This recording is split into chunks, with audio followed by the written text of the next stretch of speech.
Trying to run when I'm this close is unwise. Who I am isn't nearly as important as what I am. What I am is the assassin hired to eliminate your existence. I won't warn you against running again. Very good.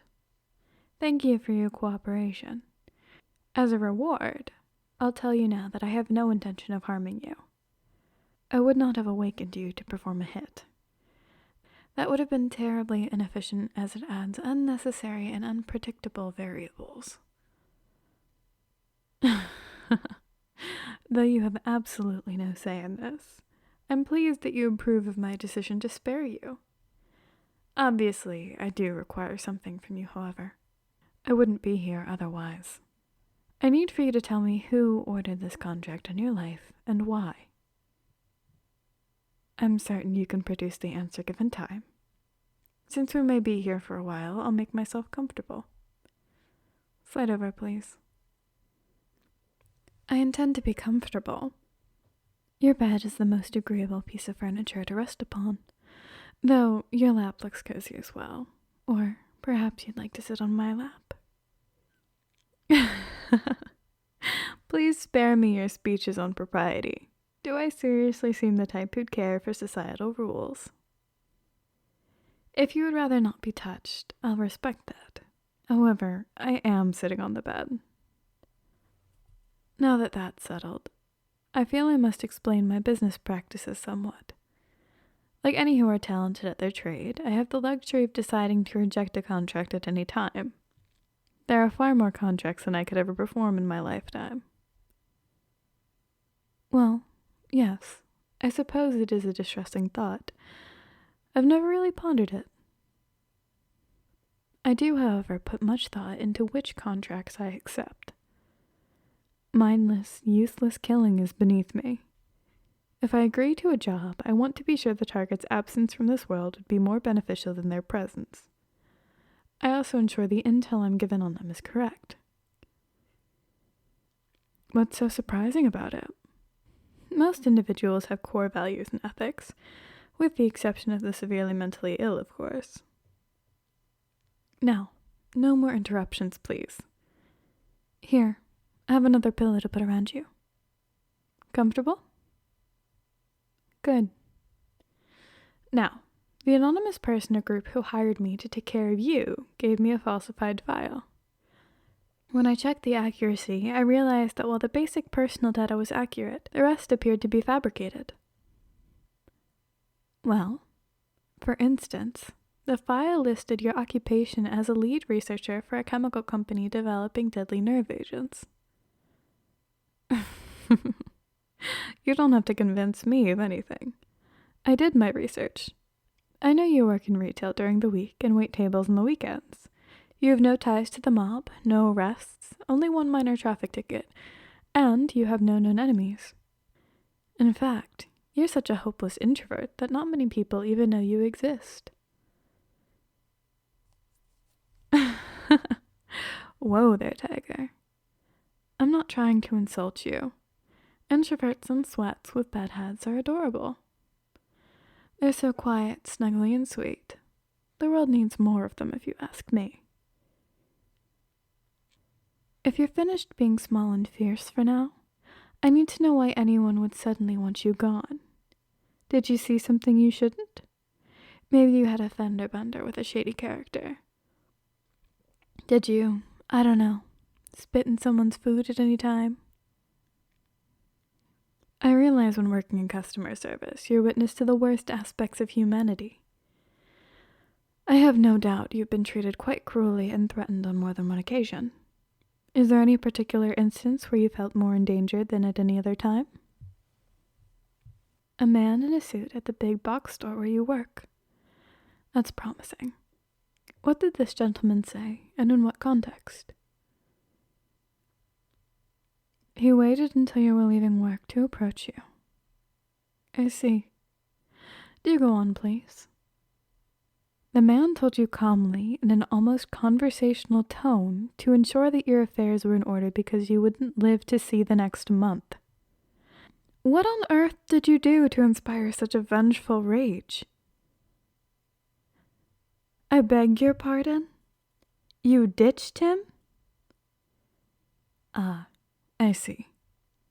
This cretin attempted to bully you into providing a custom television not sold by your place of work. Despite your explanation and a suggestion on an establishment which would have this item in stock, the man continued to harass and berate you. Seeing the interaction going nowhere, you pretended to search in the stockroom again and avoided the man until he left the shop. That's a rather unhinged reason for an assassination. Describe this man to me. Did he have any distinguishing features? I want you to close your eyes and concentrate. That's it. Very good. Focus not on the customer's behavior, but on the details of his appearance. Pretend you are painting a portrait of this man. Let your mind's eye travel over his visage and make a note of any details which stand out. You've thought of something. Wonderful. A gold pink earring with a skull and a serpent. Was the serpent wound through the eye sockets of the skull? Did this man also have any light scars on his face? So he had a small jagged scar below his left eye. Well, congratulations, my dear. You managed to anger the most prominent mafioso in this region. The Don, in fact. Indeed, it is rather serious. Though I don't understand why he was doing the shopping. Perhaps his underlings were having trouble with his rather specific requests as well. Regardless, this presents a dilemma. I could absolutely eliminate the Don. I doubt many would miss him. The man is impulsive, childish, and has no control over his temperament. However, his weakness as a leader is exactly why it's beneficial to leave him in power. The mob won't be at full strength with him at the head. You don't deserve to die either, so that leaves one option. You must be removed to a location where neither the Don or his associates will rediscover you. I realize the sudden move to a new and unfamiliar location may not be ideal. Really, you're behaving poorly, and I would ask you to stop flailing and kicking. I will not make you do anything. I'm no puppet master. Cease your tantrum immediately, or I will walk away now. I will absolutely leave you to your devices if you behave like a small child. I would like to keep you safe, as you are an absolutely precious human being, but I need your cooperation in order to do that. Don't mumble at me, darling. Use your words, please. I have 2 solutions for your consideration, actually. I can help you fake your demise and relocate you to a safer location. You'll have to adopt a new identity, of course, but it's an opportunity to choose the name you've always wanted. I will place you in your new life and disappear as if I never existed. Alternatively, you could come with me. I would welcome the opportunity to learn more about you. You could stay at the villa on my private island while I work. I won't lie, it's an enormous risk being associated with me. For that very reason, I tend to avoid letting others get close. I find myself so drawn to you that I feel I must extend the offer. It may be selfish of me to hope that you'll accept, but I've been in the business of dirty deeds so long that I no longer care. If I didn't mean it, I wouldn't say it. Don't be ridiculous. I wouldn't be in this business long if I made this offer to all of my targets. While you may not see anything special in yourself, I see many fascinating features. Like what? Your varied taste in music is one aspect of you I find interesting. I discovered tonight that your sleeping face is too precious.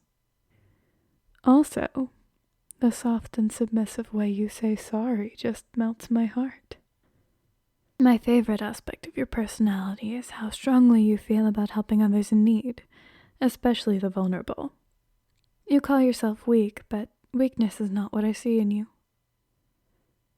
Darling, I may be an assassin, but I'm no liar.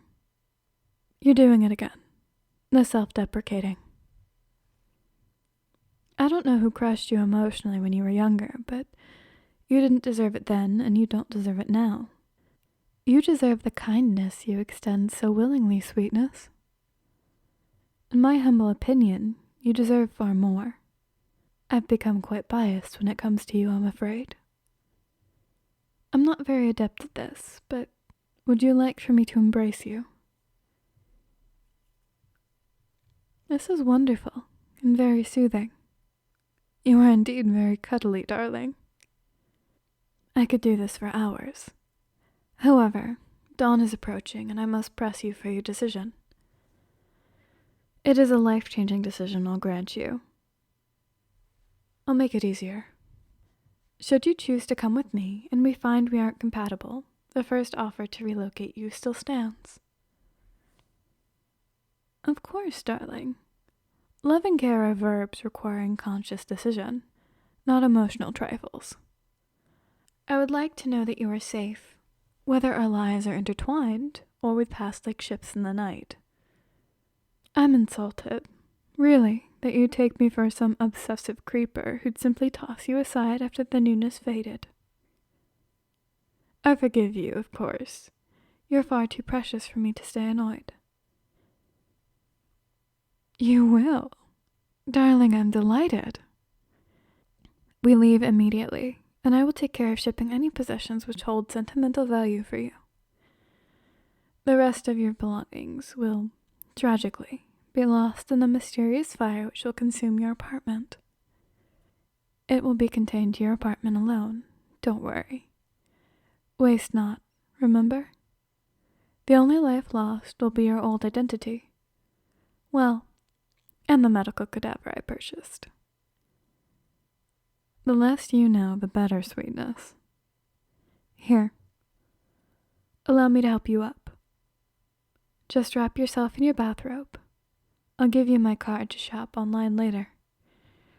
We must leave as many of your old belongings as possible. Now, shall we depart?